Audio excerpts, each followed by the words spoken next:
شہر اللہ المحرم، جسے محرم الحرام بھی کہا جاتا ہے۔ محرم کا لفظی معنی ہے حرام کیا گیا، یعنی جس مہینے کی حرمت ہے، جس میں بہت سے ایسے کام حرام کیے گئے ہیں جن کو ایک مسلمان نہیں کرتا یا ان کا کرنا اس کے لیے حرام میں آتا ہے۔ محرم کے مہینے کو شہر اللہ کہا جاتا ہے، اللہ کا مہینہ۔ اس مہینے کی تعظیم کی وجہ سے اس کو اللہ کا مہینہ کہا جاتا ہے۔ اس سے اس مہینے کی امپورٹنس کا پتہ چلتا ہے۔ صحیح مسلم کی روایت میں آتا ہے، ابو ہریرہ رضی اللہ عنہ سے روایت ہے کہ رسول اللہ صلی اللہ علیہ وسلم نے فرمایا، رمضان کے بعد سب سے افضل روزے اللہ کے مہینے محرم کے ہیں۔ تو گویا اس مہینے کی بھی خاص عبادت پھر کیا ہوئی؟ روزے۔ عشر ذی الحجہ میں تو پہلے 9 دن کے روزے تھے، لیکن اس میں پورے مہینے میں سے جب بھی آپ چاہیں روزے رکھ سکتے ہیں۔ ضروری نہیں کہ پورے ہی مہینے کے روزے رکھیں جیسے رمضان میں رکھے جاتے ہیں، لیکن 10 تاریخ کا روزہ جو ہے اس کی خاص فضیلت ہے۔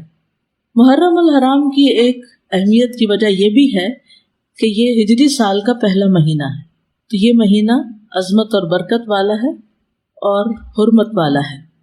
حسن بصری کہتے ہیں کہ بے شک اللہ نے سال کی ابتدا بھی حرمت والے مہینے سے کی اور اس کا اختتام بھی حرمت والے مہینے سے کیا، یعنی آغاز بھی حرمت سے، اختتام بھی حرمت پر۔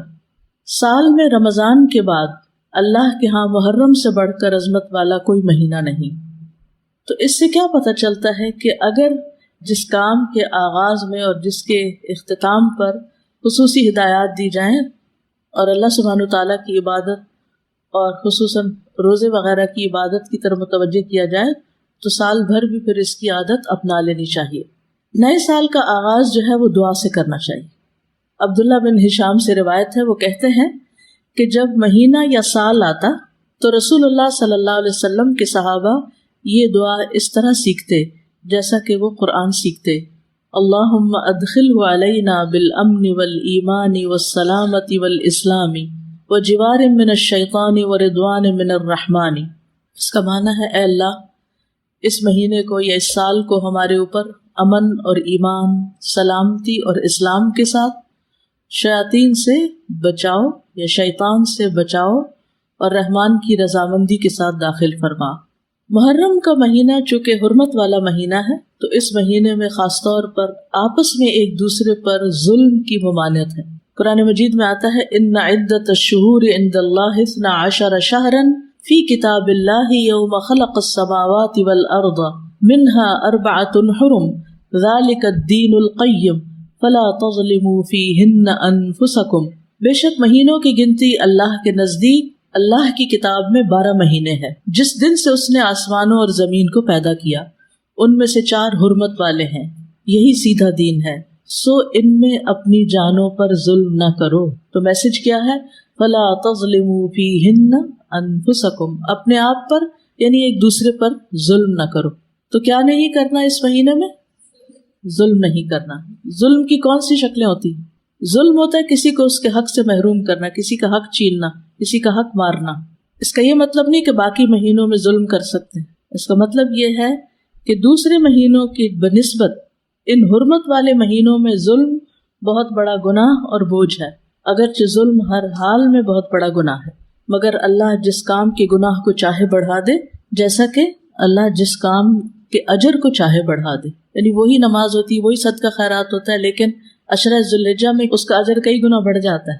اسی طرح حرمت والے مہینوں میں ظلم کا گناہ جو ہے وہ زیادہ ہو جاتا ہے، اور یہ 4 مہینے خاص طور پر 1/3 آف دا ایئر خاص طور پر اس لیے اس کام کے لیے رکھا گیا اور اس کی شدت کا احساس دلایا گیا تاکہ لوگ اس کی پریکٹس کریں، کانشیس ہوں، اور خصوصی طور پر اس میں اپنے آپ کو ایسے گناہوں سے بچائیں تاکہ باقی سال بھی اس پر عمل کر سکیں۔ ماہ سفر اور توہمات۔ سفر قمری کیلنڈر کا دوسرا مہینہ ہے جس کے حوالے سے لوگوں میں بہت سی غلط فہمیاں پائی جاتی ہیں۔ ایک طرف اس کے ساتھ بہت سی توہمات اور بدشگونیاں وابستہ کر لی گئی ہیں، اور دوسری طرف ان کے خود ساختہ حل بھی تلاش کر لیے گئے ہیں۔ مثلاً اس مہینے میں شادی نہ کرنا، چنے ابال کر محلے میں بانٹنا کہ ہماری بلائیں دوسروں کی طرف چلی جائیں، آٹے کی 365 گولیاں بنا کر تالابوں میں ڈالنا تاکہ بلائیں ٹل جائیں اور رزق میں ترقی ہو، 311 یا زیادہ بار سورۃ مزمل کا پڑھنا، اس مہینے کو مردوں پہ بھاری سمجھنا، اور اس کی 13 تاریخ کو منحوس سمجھنا، جس کو 13 تیزی بھی کہا جاتا ہے۔ لیکن حقیقت یہ ہے کہ ان باتوں کی ہمارے دین میں کوئی حیثیت نہیں، کوئی حقیقت نہیں ہے، یہ سب لوگوں کے اپنے ذہن کی خود ساختہ باتیں ہیں۔ انسان کے اصل نفع نقصان کا مالک کون ہے؟ اللہ رب العزت، اور ہمارا اس پر بھرپور یقین ہونا چاہیے۔ لیکن افسوس کی بات یہ کہ شیطان انسان کو ہر زمانے میں حق سے دور لے جاتا رہا اور اس کو اللہ کے بارے میں، دین کے بارے میں، خود اپنی ذات کے بارے میں، نفع نقصان کے بارے میں شکوک و شبہات میں مبتلا کرتا رہا۔ سفر کا مہینہ عام مہینوں کی طرح ایک مہینہ ہے، اس میں رسول اللہ صلی اللہ علیہ وسلم نے معمول کی عبادت کے علاوہ نہ کوئی خاص عبادت کی ہے، نہ ہمیں اس کا حکم دیا ہے، اور نہ ہی آپ نے کسی خاص بلا سے بچنے کے لیے خبردار کیا ہے۔ عربوں نے جب دیکھا کہ اس مہینے میں لوگ قتل ہوتے ہیں، کیونکہ جنگ و جدل ہوتی تھی 3 مہینے کی بریک کے بعد، اور گھر برباد یا خالی ہوتے ہیں، تو انہوں نے اس سے یہ شگون لیا کہ یہ مہینہ ہمارے لیے منحوس ہے، جبکہ نحوست کے بارے میں قرآن مجید میں ارشاد ہے، اور ہر انسان کا شگون ہم نے اس کے گلے میں لٹکا رکھا ہے، اور قیامت کے روز ہم ایک کتاب اس کے لیے نکالیں گے جسے وہ کھلا ہوا پائے گا، پڑھ اپنا نامہ اعمال، آج اپنا حساب لگانے کے لیے تو خود ہی کافی ہے۔ یہ آیت واضح کرتی ہے کہ انسان کی نحوست کا تعلق اس کے اپنے عمل سے ہے، جبکہ عموماً وہ یہ سمجھتا ہے کہ نحوست کہیں باہر سے آتی ہے، چنانچہ وہ کبھی کسی انسان کو، کبھی کسی جانور کو، کبھی کسی عدد کو اور کبھی کسی مہینے کو منحوس قرار دینے لگتا ہے۔ اسلام میں کوئی دن، جگہ یا انسان منحوس نہیں، بلکہ دراصل وہ انسان کا اپنا طرز عمل، رویہ، اخلاق اور طریقہ ہوتا ہے جو اس کے لیے مختلف آزمائشوں کا سبب بن جاتا ہے۔ ارشاد باری تعالیٰ ہے، ما اصابک من حسنۃ فمن اللہ وما اصابک من سیئۃ فمن نفسک، کوئی بھلائی جو تمہیں پہنچے تو وہ اللہ کی طرف سے ہے، اور کوئی برائی جو تمہیں پہنچے وہ تمہارے اپنے نفس کی طرف سے ہے۔ اصل ایمان کیا ہے کہ انسان صرف ظاہر میں کچھ مصنوعی اپنے اوپر چیز نہ ڈال لے، بلکہ اس کے سر میں جو خیال آ رہے ہیں اور اس کے دل میں جو کیفیات ہیں اس کے بارے میں وہ کانشیس ہو کہ وہ کیا سوچتا رہتا ہے، کیا دیکھتا ہے۔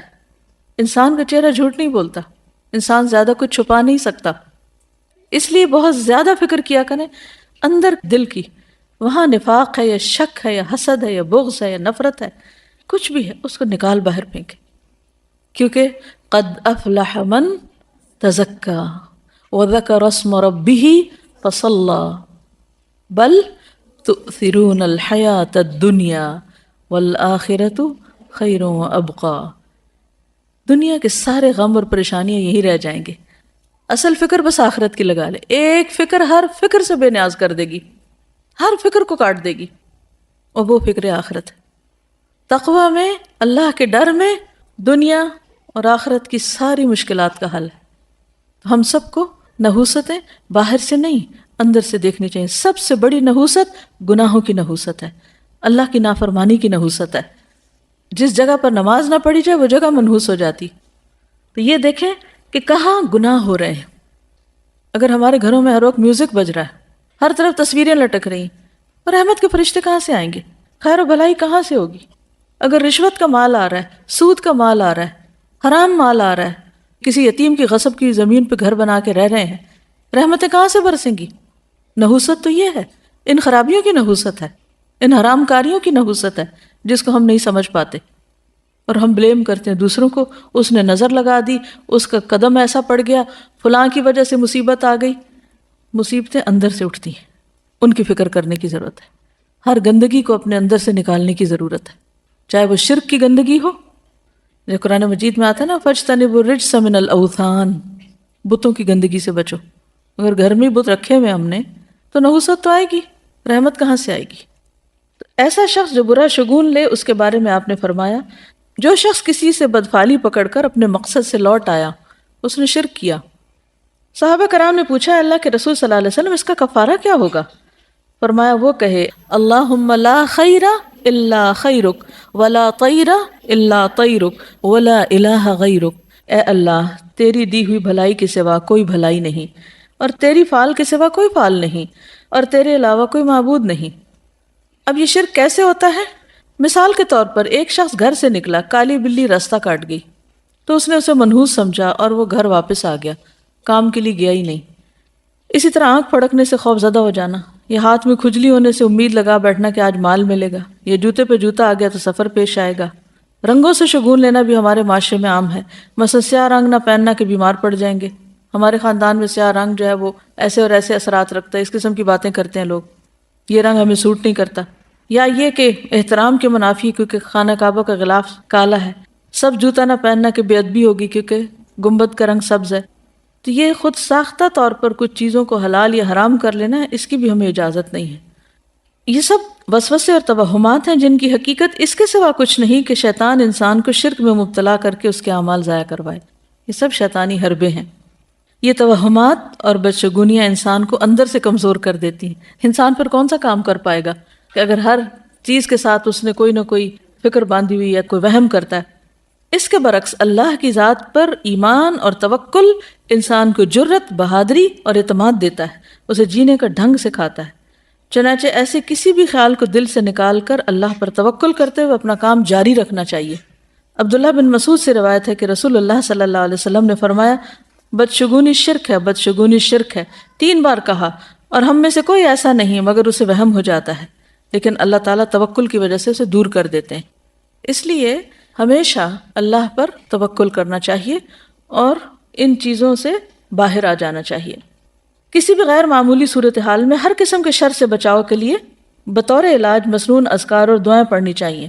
صبح شام کی دعائیں وغیرہ اور جو دیگر اذکار ہیں ان سے کام لینا چاہیے۔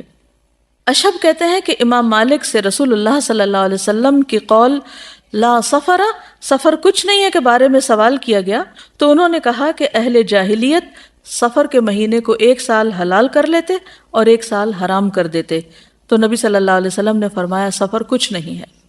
تو سفر جو ہے اس کی کوئی حقیقت نہیں۔ اور کس چیز کی حقیقت نہیں؟ حامہ کی نہیں۔ حامہ کیا ہے؟ الو جو قبر سے نکلتا ہے۔ اچھا، یہ جو تصور تھا نا کہ مردہ جو ہے اس کے اندر سے الو نکلتا ہے، تو پھر وہ کہتے ہیں کہ وہ الو گھر میں آتا ہے اور آ کے مردے کی باتیں بتاتا ہے کہ اس کے ساتھ کیا ہوا ہے، یعنی اس قسم کی خرافات بھی ہیں۔ اور پھر یہ بھی کہا جاتا ہے کہ مقتول کی کھوپڑی سے پرندے کا نکلنا اس وجہ سے ہے کہ وہ پھر پیاسا بھٹکتا رہتا پرندہ جب تک کہ انتقام نہ لے لیا جائے، یعنی مقتول کا انتقام نہ لے لیا جائے، تو وہ آوازیں نکالتا ہے اور وہ لوگوں کو کہتا ہے۔ وہ ایک خاص پرندہ تھا کروان، جس کی طرف یہ بات منسوب کی جاتی، کیونکہ وہ بولتا ہے پرندہ تو پھر اس کا بولنا جو ہے اس کو منحوس سمجھا جاتا ہے۔ اور الو کے بولنے کو بھی کہ جہاں جس گھر میں الو بولے گا وہاں سے کوئی بندہ مر جائے گا یا کوئی جانور مر جائے گا، یہ بھی ان کا خیال تھا۔ جس طرح ہمارے ہاں بلیوں سے شگون لیتے ہیں جب وہ روتی ہیں، کبھی روتی بلی کو سنا اس وقت کیا خیال آتا ہے؟ خوف آتا ہے نا کہ کوئی مصیبت آنے لگی ہے۔ نہیں، کوئی مصیبت نہیں آتی اس سے۔ آپ اس وقت یہ سوچا کریں کہ اللہ کے اذن کے بغیر کوئی نقصان ہو ہی نہیں سکتا۔ بلی بیچاری کو کیا خبر کہ اس نے کس چیز پہ رونا ہے، کیونکہ ہم ہر چیز کو پرسنل لے لیتے ہیں نا۔ اس کے علاوہ اور کس چیز کی حقیقت نہیں؟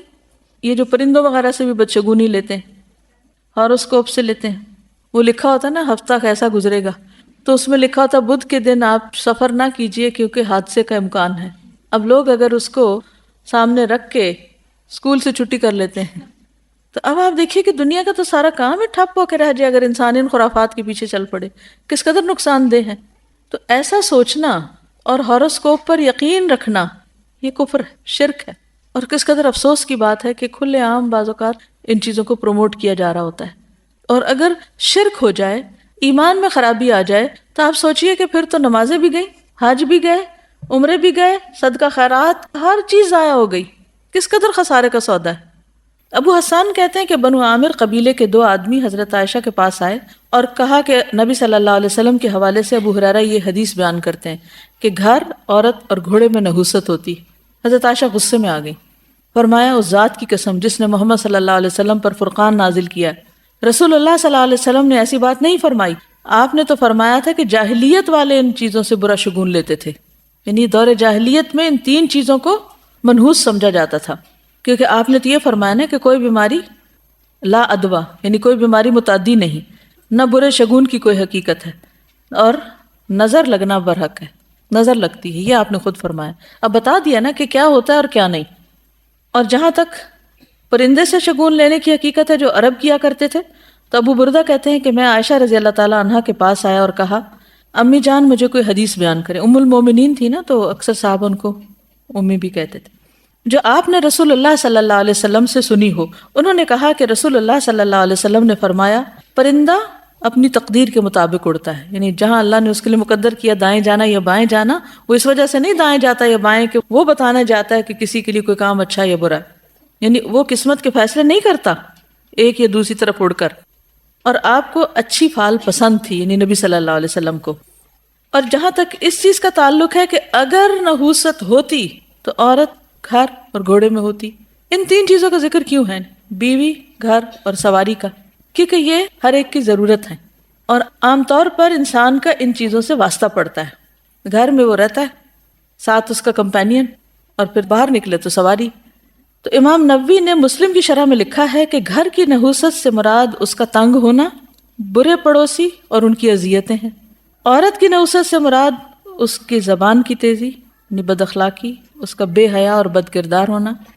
گھوڑے کی نحوست سے مراد اس کا سواری کے قابل نہ ہونا، یعنی اس پہ کوئی سواری نہ کر سکے۔ بعض گھوڑے اکڑتے ہیں نا، اگر آپ اس پہ سوار ہوں تو وہ اگلے ٹانگیں اٹھا دیتے۔ جہاد کے لیے استعمال نہ ہونا، یعنی نیکی کے کام میں سواری کا استعمال نہ ہونا، یہ نحوست ہے۔ اور یہ بھی کہا گیا کہ قیمت زیادہ مگر استعمال کم۔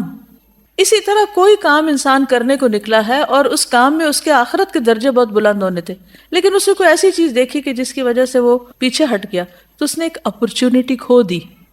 تو یہ جو اپرچونٹیز ہم کو ملتی ہیں یا مواقع زندگی میں ملتے ہیں، ان مواقع کو توہمات کی وجہ سے نہیں کھونا چاہیے۔ اس سے انسان دنیا اور آخرت دونوں کا نقصان کرتا ہے۔ اور بہت سی کامیابیاں رسک، خطرات کے ساتھ وابستہ ہوتی ہیں، رسک پر مبنی ہوتی ہیں۔ اونچا اڑنے کے لیے رسک لینا پڑتا ہے۔ دل میں خوف رہتا ہے، یہ خوف نہیں رہنا چاہیے۔ اللہ تعالیٰ ہم کو خوف سے ہی تو نکالنا چاہتا ہے، یہی تو اصل مقصد ہے۔ اسی طرح عمران بن حسین نے ایک آدمی کے بازو میں پیتل کا چھلا دیکھا، پوچھا یہ کیا ہے؟ اس نے کہا یہ کمزوری کی وجہ سے ہے۔ انہوں نے کہا اگر اس کو پہنے ہوئے تجھے موت آ گئی تو تجھے اسی کے سپرد کر دیا جائے گا۔ رسول اللہ صلی اللہ علیہ وسلم نے فرمایا جس نے برا شگون لیا یا اس کے لیے برا شگون لیا گیا، جس نے کہانت کی یا اس کے لیے کہانت کی گئی، یعنی خود پوچھا یا جا کے کسی اور سے پوچھ کے آئے اس کے لیے، جس نے جادو کیا یا جس کے لیے جادو کیا گیا، وہ ہم میں سے نہیں، یعنی خود اپنے لیے کرے یا کسی اور کے لیے کرے یا کوئی کسی کے لیے جا کے کروائے، کوئی بھی صورت اس میں سے جائز نہیں۔ نبی صلی اللہ علیہ وسلم نے فرمایا میری امت کے 70,000 لوگ بغیر حساب کے جنت میں داخل ہوں گے۔ یہ وہ لوگ ہوں گے جو جھاڑ پھونک نہیں کراتے، بدشگونی نہیں لیتے اور اپنے رب پر بھروسہ کرتے، یعنی توکل کرتے ہیں۔ اب بات یہ ہے کہ بدشگونی تو کوئی چیز نہیں، لیکن اچھا شگون لے سکتے ہیں۔ برا شگون نہیں لینا چاہیے لیکن اچھا لینا چاہیے۔ وہ کیسے؟ ابو ہریرہ سے روایت ہے رسول اللہ صلی اللہ علیہ وسلم نے فرمایا کوئی بیماری متعدی نہیں، نہ فعل بد کوئی چیز ہے، البتہ مجھے نیک فعل پسند ہے، یعنی شہر کا نام اچھا ہونا، انسان کا نام، کسی چیز کا نام، اچھی بات منہ سے نکالنا، یعنی کہتے ہیں نا منہ سے بری بات نہ نکالو، اچھی بات نکالو، یہ اچھا شگون، یہ اچھی فعل۔ تو منفی سوچ جو ہے یہ انسان کی دشمن ہے۔ سوچ مثبت کر لیں، اپنا لینس چینج کر لیں۔ اچھا شگون کیسے؟ نبی صلی اللہ علیہ وسلم کسی بھی چیز سے اچھی فعل لیتے تھے لیکن بدشگونی نہیں لیتے تھے، اور آپ کو اچھا نام پسند آتا تھا، یعنی اگر کسی کے نام کا مطلب اچھا ہو یا جیسے کسی گلی کا، اسٹریٹ کا، علاقے کا، تو اس کو پسند کرتے تھے، جیسے اسلام آباد از اسلام آباد، یہ اچھا شگون ہے۔ دنیا میں کوئی شہر، کوئی ملک اس نام سے اس طرح کہ جہاں اسلام آباد ہو۔ اصل بات یہ ہے کہ انسان کو اللہ پہ بھروسہ کرنا چاہیے۔ قُلْ لَن يُصِيبَنَا إِلَّا مَا كَتَبَ اللَّهُ لَنَا، جب کوئی نقصان پہنچے، بعض لوگ استخارہ کرتے ہیں، اس وقت اطمینان ہوتا ہے، وہ کام کر لیتے ہیں، پھر کچھ عرصے کے بعد اسی کام میں کوئی نقصان بھی ہو جاتا ہے، تو پھر کہتے ہیں ہم نے تو استخارہ کیا تھا اور بڑا اچھا تھا، لیکن اب یہ میرے ساتھ ایسا کیوں ہو گیا؟ تو بات یہ ہے کہ اللہ کا فیصلہ ہے، جب جو چاہے کرے۔ کیا کہنا چاہیے؟ قل، جب کوئی تکلیف آ جائے، نقصان ہو جائے، تو استخارے کو نہیں بلیم کرنا چاہیے، اور نہ اس کی میننگ کو، نہ کسی خواب کو، اور نہ اللہ کے فیصلے کو۔ کہو لن یصیبنا الا ما کتب اللہ لنا، کہ یہ تکلیف ہمارے لیے لکھی ہوئی تھی، یہ ہماری تقدیر کا حصہ تھی کہ ہمیں ہرگز کوئی بھلائی یا برائی نہیں پہنچتی مگر وہ جو اللہ نے ہمارے لیے لکھ لی، وہی ہمارا مولا ہے۔ اور ایمان والوں کو اللہ پر توکل کرنا چاہیے۔ اسی طرح آج کل ایک اور چیز کا بہت رواج ہے جو بہت عام ہوتی جا رہی ہے، اس کے بارے میں آپ کو آگاہ کرنا ہے، ایول آئی کے بارے میں۔ اس کے پیچھے بلیف کیا ہے ان لوگوں کا کہ اس سے بری قسمت سے چھٹکارا ہوتا ہے، یعنی اگر وہ ون آئی لٹکائی بھی ہے یا کہیں رکھی بھی ہے اور ہم دوسروں کی نظر سے بچ سکتے ہیں، ایول آئی سے بچنے کے لیے اسے گلے میں لٹکا کے رکھتے ہیں۔ بعض لوگ چھری رکھتے ہیں بچوں کے سرہانے نیو بورن کے ساتھ کہ پھر ان کو نظر نہیں لگے گی۔ تو ایسی کوئی چیز گلے میں لٹکانا یا پہننا یا گھر میں لٹکانا، یہ بھی شرک میں آ جاتا ہے، اس سے بھی بچنا چاہیے۔ تو اصل بات کیا ہے، میسج کیا ہے؟ میسج یہ ہے کہ انسان کو اللہ پر بھروسہ کرنا چاہیے، اللہ پر توکل کرنا چاہیے۔ جب کوئی تکلیف آئے تو کیا پڑھنا چاہیے؟ حسبنا اللہ و نعم الوکیل۔ جب کوئی خوف آئے، جب ڈر لگے، جب سمجھے کہ ناکام نہ ہو جائیں کہیں، اور پھر یہ دعا کہ حسبی اللہ لا الہ الا هو علیہ توکلت وہو رب العرش العظیم۔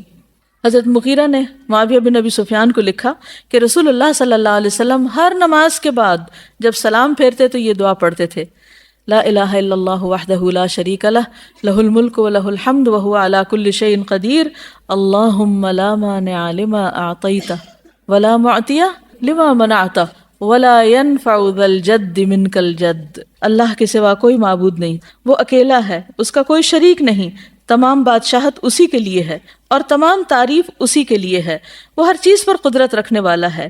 اے اللہ، نہیں کوئی روک سکتا جو آپ عطا کرنا چاہیں، اور کوئی دے نہیں سکتا جو آپ نہ دینا چاہیں، اور نہیں فائدہ دے سکتی کسی بزرگی والے کو اس کی بزرگی۔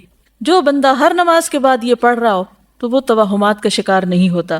تو اصل بات کیا ہے جو نبی صلی اللہ علیہ وسلم نے اس صحابی کو فرمائی تھی نا کہ دیکھو سارے لوگ مل کر اگر تمہیں کوئی نفع دینا چاہیں، کوئی نفع نہیں دے سکتا جب تک اللہ نہ چاہے، اور سب مل کر اگر تمہیں کوئی نقصان پہنچانا چاہیں، کوئی نقصان نہیں دے سکتا جب تک اللہ نہ چاہے۔ قلم رکھ دیے گئے اور سیاہی خشک ہو گئی۔ اصل فیصلہ یہی ہے۔ تو اصل نفع اور نقصان اللہ کے ہاتھ میں ہے، یہی چیز انسان کی توحید کو پختہ کرتی ہے۔ علیہ توکلت و الیہ انیب۔ سبحانک اللہم و بحمدک نشہد ان لا الہ الا انت نستغفرک و نتوب الیک۔ السلام علیکم و رحمۃ اللہ وبرکاتہ۔